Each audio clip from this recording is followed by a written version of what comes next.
வணக்கம் நண்பர்களே. இன்னும் ஒரு இனிய காலை பொழுதில் தீதும் நன்றும் நிகழ்ச்சியில் உங்களை சந்திப்பதில் மிக்க மகிழ்ச்சி அடைகிறேன். இன்றைய இளைஞர்களை பாதிக்கக்கூடிய பல்வேறு விஷயங்களை பற்றி நாம் பேசிக்கொண்டிருக்கிறோம். முக்கியமாக அவருடைய மன ஓட்டங்கள், சிந்தனை போக்குகள் இவற்றையெல்லாம் பற்றி நாம் பேசிக்கொண்டிருக்கிறோம். நம்முடைய இளைஞர்கள் இன்றைக்கு நிறைய விஷயங்களில், முக்கியமாக தொழில்நுட்பம் சார்ந்த விஷயங்களில் மிகவும் ஒரு அப்டேட்டடாக இருக்கிறார்கள் என்று சொல்ல வேண்டும். புதிதாக வரக்கூடிய பல்வேறு விதமான தொழில்நுட்பங்களை உடனடியாக உள்வாங்குகிறார்கள். அவற்றின் சாத்தியங்களை யோசித்து பார்க்கிறார்கள். தங்களுக்கான வாய்ப்புகளை அதன் மூலமாக பெருமளவு அதிகரித்துக் கொள்கிறார்கள். இன்னும் சொல்லப்போனால் அவர்களுடைய சிந்திக்கும் திறன் முந்தைய தலைமுறையினரை விட மிக வேகமாக இருப்பதை நாம் கண்கூடாக பார்க்க முடிகிறது. ஒரு புதிய தொழில்நுட்பம் வருகிற போது அதை அந்த வீட்டில் இருக்கக்கூடிய படித்த அவர்களுடைய பெற்றோர்களை விடவும் அந்த வீட்டில் இருக்கக்கூடிய குழந்தைகள் வெகு வேகமாக கிரகித்து கொள்கிறார்கள் என்பதையும் கூட நாம் பார்க்கிறோம். இது எல்லாவற்றையும் நாம் அடிப்படையில் ஒரு மாற்றமாக, முன்னேற்றமாக, வளர்ச்சியாக நாம் கருதுகிறோம். ஆனால் சிந்தனை மாற்றங்கள் என்பது ஒரு தொழில்நுட்பத்தை புரிந்து கொள்வது அல்லது ஒரு டெக்னோக்ராட்டாக ஒருவர் இருப்பது என்பதோடு முடிந்து விடுகிறதா என்றால் நிச்சயமாக இல்லை. மாறாக சிந்தனை மாற்றம் என்பது அதற்கு வலுச்சேர்ப்பது அடிப்படையில் உங்களுடைய பண்பாட்டறிவும், உங்களுடைய வரலாற்று அறிவும், சமூக அறிவும் எந்த அளவில் இருக்கிறது என்பதையும், நீங்கள் கடந்த காலத்தை விட எந்தளவுக்கு முன்னோக்கி முற்போக்காக சிந்திக்கிறீர்கள் என்பதையும் பொறுத்துத்தான் அது அமைகிறது. நான் நிறைய இளைஞர்களிடம் பேசிக்கொண்டிருக்கிற போது, ஒருபுறம் தொழில்நுட்ப ரீதியாக அவர்கள் வெகு வேகமாக முன்னோக்கி இருக்கிறார்கள். ஆனால் சிந்தனைகளை பொறுத்த வரைக்கும் இளைய தலைமுறையினரிடம் இருக்க வேண்டிய முற்போக்கான அல்லது பிற்போக்கு கருத்துக்களுக்கு எதிரான சிந்தனைகளுக்கு பதில் புதிய புதிய வடிவங்களில் அவர்கள் பிற்போக்கு சிந்தனைகளை உள்வாங்குவதை அல்லது அவர்களுக்குள் திணிக்கப்படுவதை நாம் பார்க்கிறோம். வெகு சுலபமாக அவர்கள் பழமைக்கு ஒரு புதிய நியாயங்களை கற்பிக்க ஆரம்பித்து விடுகிறார்கள்.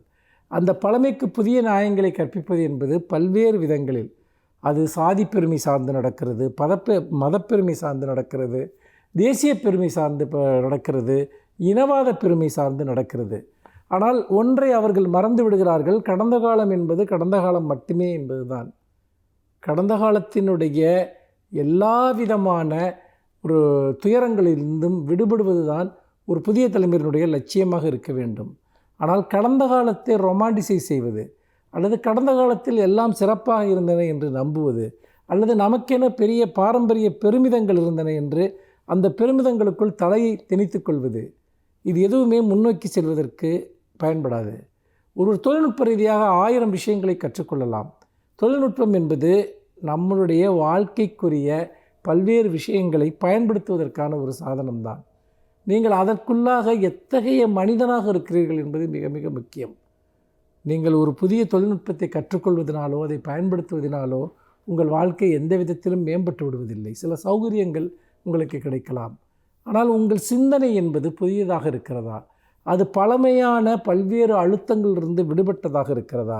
கடந்த காலத்தினுடைய சில நியதிகள் அது நீதிக்கு எதிராக, சமூக நீதிக்கு எதிராக இருந்தால் அதை எதிர்த்து நீங்கள் ஒரு நீதிக்கான, அனைத்து மக்களுடைய ஒரு உரிமைகளுக்கான ஒரு மனிதராக நீங்கள் மாறுகிறீர்களா என்பதில்தான் நீங்கள் இளைய தலைமுறையைச் சேர்ந்தவர்களாக இருக்கிறீர்களா அல்லது பழைய தலைமுறையைச் சேர்ந்தவர்களாக இருக்கிறீர்களா என்பதை நாம் நிச்சயிக்க முடியும். மாறாக நீங்கள் எல்லா பழமைவாத சிந்தனைகளையும் உங்களுக்குள் வைத்துக்கொண்டு நான் ஒரு முற்போக்கான அல்லது ஒரு நவீனமான மனிதனாக நான் இருக்கிறேன் என்று நம்பினால் நீங்கள் நிச்சயமாக உங்களை நீங்களே ஏமாற்றிக் கொள்கிறீர்கள். முன்னேற்றம் என்பதும் முற்போக்கு என்பதும் இளமை என்பதும் புத்தம்புது சிந்தனைகளில் இருக்கிறது, நீதிக்கான எண்ணங்களில் இருக்கிறது.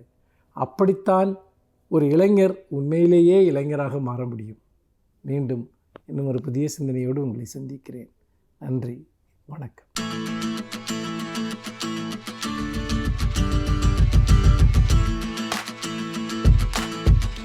இன்றைய காலகட்டத்திலே எல்லோருக்கும் உள்ள மன அழுத்தத்தையும் மனச்சோர்வையும் போக்குவது எப்படி? இந்த மன அழுத்தம், மனச்சோர்வு ஏற்படுவதற்கு பல்வேறு காரியங்களை நாம் ஆராய்ந்து பார்க்கின்றோம். இதிலே நான் சொல்வது போல நமக்குள்ள உள்ள ஒரு பயமும், நமக்குள்ள உள்ள பதட்டம், நம் தோல்வியை உற்றுவருமோ அப்படின்ற ஒரு பயம், ஒரு வாழ்க்கையை பற்றிய ஒரு பயம், எதிர்காலத்தை பற்றிய ஒரு பயம், இப்படி ஒரு பல்வேறு விதமான சிந்தனைகள் நம்மளுக்கு இந்த மன அழுத்தத்திற்கு காரணமாக அமைகின்றன. இதில் சின்ன சின்ன காரணங்கள் ஒவ்வொரு குடும்பத்திலும் ஒவ்வொரு மாணவர்களுக்கும் இதுதான் அப்படின்னு நம்ம பர்டிகுலராக சொல்ல முடியாத அளவிற்கு பல்வேறு காரண காரியங்கள் இருக்கின்றன. இதில் பொதுவாக அப்படின்னு நம்ம பார்க்கும்போது நாம் தனியாக இருக்கின்றோமோ அப்படின்ற ஒரு ஃபீலிங், இரண்டாவது நம்மை தனிமைப்படுத்தி விட்டார்களோ அப்படின்ற ஒரு ஃபீலிங், அதையும் தாண்டி நம்மை வேறுபடுத்தி பார்க்கிறார்களோ அப்படின்ற ஒரு ஃபீலிங், இரண்டாவது அதுக்கு அடுத்தபடி பார்க்கும்போது நமக்கு மட்டுமே அநீதி இழைத்து விட்டதா இந்த உலகம், இந்த சமூகம் அப்படின்ற நமக்குள்ளேயே ஒரு கேள்வி. இப்படிப்பட்ட கேள்விகள். இரண்டாவது சின்ன சின்ன குடும்ப வன்முறைகள், குடும்பத்திலே ஒவ்வொருத்தருக்கு ஒருத்தர் புரிதல் இல்லாத ஒரு காரணங்கள், இந்த ஒரு சிச்சுவேஷனை எப்படி நாம் கையாள வேண்டும் என்பதை பற்றிய போதிய அறிவு இல்லாத காரணம், அறிவுன்னு சொல்ல முடியாது, அறியாமைன்னு சொல்லலாம், அறியாமை. இப்படி பல்வேறு காரணங்கள் இருக்கின்றன. இது பொதுவாக. ரெண்டாவது, குடும்பத்தில் உள்ள முக்கியமான உறுப்பினர்களுக்கு முன்னாடி இருந்த வருமானம் இப்பொழுது இருக்காது. அது ரெண்டாவது, அந்த ஒரு வீட்டிற்கு தேவையான சகல வசதிகளையும் அவனால் முன்னாடி இருந்தது போல் அவனால் அனுபவிக்க முடியாது. இரண்டாவது, குழந்தைகளுக்கு ஏன் இப்படிப்பட்ட ஒரு மன அழுத்தம் ஏற்படுகின்றது? குழந்தைகள் இந்த டிஜிட்டல் லேர்னிங், ஆன்லைன் லேர்னிங் இப்படி சொல்கிறோமே, இதையெல்லாம் நாம் எப்பொழுது கற்றுக் கொடுத்திருக்கிறோம் குழந்தைகளுக்கு? இல்லவே இல்லை. இப்பொழுது தான் புதிய சூழல். இந்த சூழலே குழந்தைகளுக்கு ஒரு மிகப்பெரிய ஒரு புதிய சூழல். இந்த சூழலிலே குழந்தைகள் தங்களை பாதுகாத்து கொள்வது எப்படி? இந்த சைபர் கிரைம், சைபர் புல்லிங் இப்படி சொல்கிறார்கள், இதிலிருந்து எப்படி பாதுகாக்கிறது? ரெண்டாவது, இந்த சூழலிலே நம்ம உட்கார்ந்து நம்மளால் எவ்வளவு நேரம் அந்த ஆன்லைனிலே கிளாஸை கவனிக்க முடியும் அப்படின்ற ஒரு பயம் குழந்தைகளுக்கு. ரெண்டாவது, குழந்தைகளுக்கு இந்த ஆன்லைனில் தான் நம்ம அசஸ்மெண்ட் பண்ணுறோம், எவாலுவேஷன் பண்ணுறோம், இதெல்லாம் ஒரு குழந்தைகளுக்கு ஒரு பயம். அந்த ஆன்லைனில் டீச்சிங் பண்ணுறவங்க என்ன சொல்லுவாங்களோ, எல்லா குழந்தைகளும் கேட்குறாங்களே, நம்மளை பற்றி என்ன சொல்லுவாங்களோ, நம்ம என்ன பேச முடியலையே. அது ஒரு சில குழந்தைகள் பார்த்திங்கன்னா, நீங்கள் முன்னாடி ஒரு க்ரௌடில் ஒரு கூட்டத்திலே முன்னின்று வரமாட்டார்கள். ஒரு அச்சம் தான் காரணம் அதற்கு. ஸோ இதையெல்லாம் போக்க வேண்டும். இதற்கெல்லாம் லீடர்ஷிப் ஸ்கில்ஸ் நம்ம எப்படி இம்ப்ரூவ் பண்ணுறது அப்படின்ற விஷயம் இருக்குது. இந்த மாதிரி பல்வேறு காரணங்கள் இருக்கின்றன. கல்லூரி மாணவர்களுக்கு எடுத்துக்கொண்டே வேணால், எக்ஸாம்ஸ் இருக்குன்னு சொல்கிறார்கள், ஆனால் இல்லை. எக்ஸாம்ஸ் வரும்னு சொல்கிறார்கள், ஆனால் வரல. அடுத்து உயர்கல்வி படிப்பது எப்படி? இந்த உயர்கல்வி நம்ம எப்படி அணுகுவது? இதில் காலேஜ் எப்போ திறப்பாங்க? நம்ம காலேஜ் லைஃப்பை எப்படி என்ஜாய் பண்ணுவது? அது கேரியர்ஸ், அதாவது அடுத்த கட்டத்திற்கு எப்படி செல்வது? இப்படி பல்வேறு காரணங்கள் கல்லூரி மாணவர்களுக்கு இருக்கின்றன. அது மாதிரி அடலசன்ஸ் அப்படின்ற பார்க்கும்போது அவர்களுக்கும் உள்ள மன அழுத்தம் இருக்க தான் செய்யுது. ஏன்னா அவங்க எல்லாருமே ஒரு ஃப்ரெண்ட்ஸ், பியர்ஸ் குரூப்ஸ்ன்னு சொல்லுவார்கள், இவர்களோட கனெக்ஷன் ஆகியிருக்காங்க. அப்போது ஒவ்வொருத்தருக்கும் பேசி அளவலாகி வெளியில் ஒரு சாதாரணமான ஒரு சூழல் கிடையாது. அவங்களுக்கு என்ன ஆகுது? ஒரு விளையாட்டினுடைய நேரம் கட் ஆகிடுது. அதே மாதிரி மற்ற மாணவர்களுடைய, அதாவது சக மாணவர்களுடைய அளவலாகக்கூடிய நேரம் இல்லை. அதாவது ஒன்றுக்கு ஒன்று ஃபேஸ் டு ஃபேஸ் அப்படி கிடையாது. வீடியோ கால் பண்ணலாம், அது வேறு விஷயம். இப்படி எல்லாமே ஒரு சாதாரணமாக இருக்கின்ற நிலைமை தலைகீழாக மாறும்போது அந்த அச்சுறுத்தல் இருக்கத்தானே செய்யும். இதை எல்லாமே நம்ம ஒவ்வொரு ஏஜ் குரூப் அப்படின்னு சொல்லுவார்கள், இந்த குழந்தைகள் 1 முதல் 5ஆம் வரை உள்ள குழந்தைகளை எப்படி கையாள்வது, 5வது படிக்கும் 6வது படிக்கும் மாணவர்கள் முதல் 8ஆம் வகுப்பு மாணவர்கள் வரை உள்ள குறைகளை எப்படி கையாள்வது, பிறகு 12ஆம் வகுப்பு மாணவர்களுக்குள்ள மன அழுத்தத்தை எப்படி போக்குவது, டீனேஜ் கல்லூரி மாணவர்கள், குடும்ப நண்பர்கள், குடும்ப உறுப்பினர்கள், வயதானவர், இவர்கள் ஒவ்வொருவருக்கும் ஒவ்வொரு மாதிரியாக இந்த மன அழுத்தத்தை கையாள வேண்டும். பொதுவாக இந்த ஒரு பதிவிலே நம்ம குழந்தைகளினுடைய மன அழுத்தத்தை, படிக்கிற மாணவர்களுடைய மன அழுத்தத்தை போக்குவது மட்டும் எப்படி அப்படின்றத மட்டும் நம்ம பார்ப்போம்.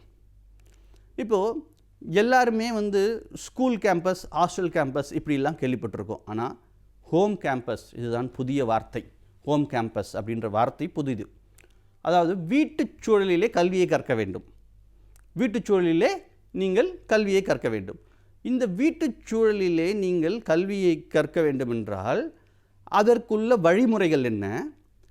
அந்த கல்வியை மன அழுத்தம் இல்லாமல் எப்படி ஒரு என்ஜாய்மெண்ட்டோட, ஒரு ஹாப்பி லேர்னிங்னு சொல்வார்களே, அந்த மாதிரி ஒரு ஹாப்பியாக எப்படி வந்து அந்த கற்றுக்கொள்ளலை நாம் உள்வாங்குவது, இதன் மூலம் நம்மளுடைய படைப்பாற்றலை எப்படி மேம்படுத்துவது, இப்படி வந்து குழந்தைகளுக்கு நாம் பயிற்சிகள் கொடுக்க வேண்டும். அது ப்ராக்டிஸ் மேக்ஸ் அ மேன். பயிற்சியும் முயற்சியும் இருந்தால் வாழ்க்கையில் என்ன வேணால் நம்மளால் சாதிக்க முடியும் மாணவர்களே. கண்டிப்பாக வாழ்க்கையில் நீங்கள் என்ன வேணால் சாதிக்க முடியும். அந்த நம்பிக்கையை வளர்த்து கொள்வது எப்படி? சுய ஊக்கம் சொல்வார்களே, செல்ஃப் மோட்டிவேஷன், அதுதான் இந்த காலகட்டத்திலே மிகவும் மிகவும் முக்கியம். உங்களை பற்றி நீங்கள் என்றைக்குமே குறைவாக எடை போடாதீர்கள். உங்களுக்குள்ள ஒரு திறமை கண்டிப்பாக இருக்கின்றது. அந்த திறமையை எப்படி நீங்கள் வெளிக்கொணர்வது? இப்போது நம்ம ஒரு உதாரணத்துக்கு சொல்வேமானால், மகேந்திர சிங் தோனி அப்படின்ற ஒரு கிரிக்கெட் கேப்டன் எல்லோருக்குமே தெரிந்த ஒரு நபர்.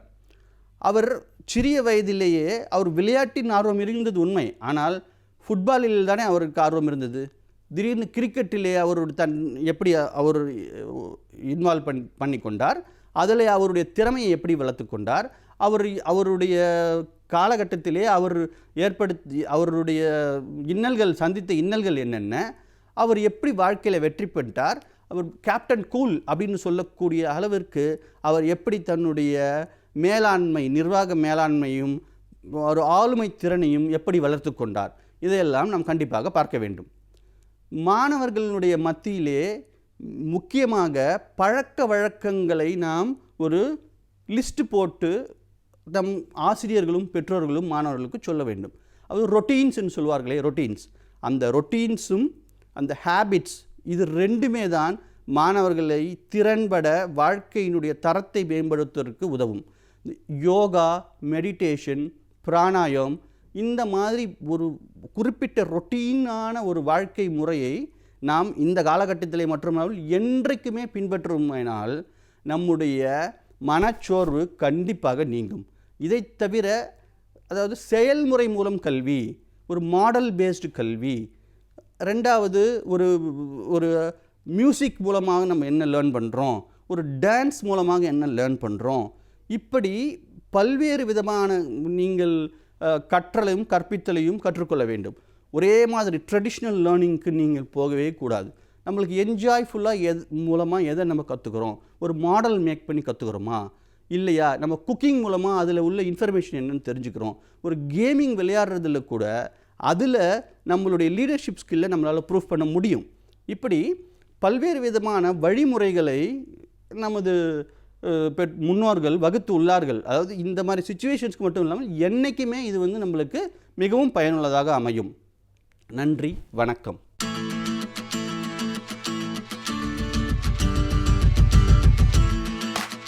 அனைவருக்கும் என் அன்பு வணக்கம்.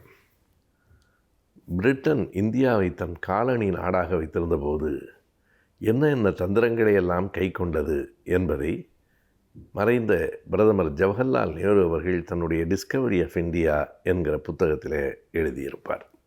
அந்த டிஸ்கவரி ஆஃப் இந்தியா என்பது ஒரு குறிப்பிட்ட காலகட்டத்தில் இந்தியா எப்படி இருந்தது என்பதை அறிந்து கொள்வதற்கு மிக உதவியாக இருக்கிற ஒரு புத்தகம் என்று சொல்ல வேண்டும்.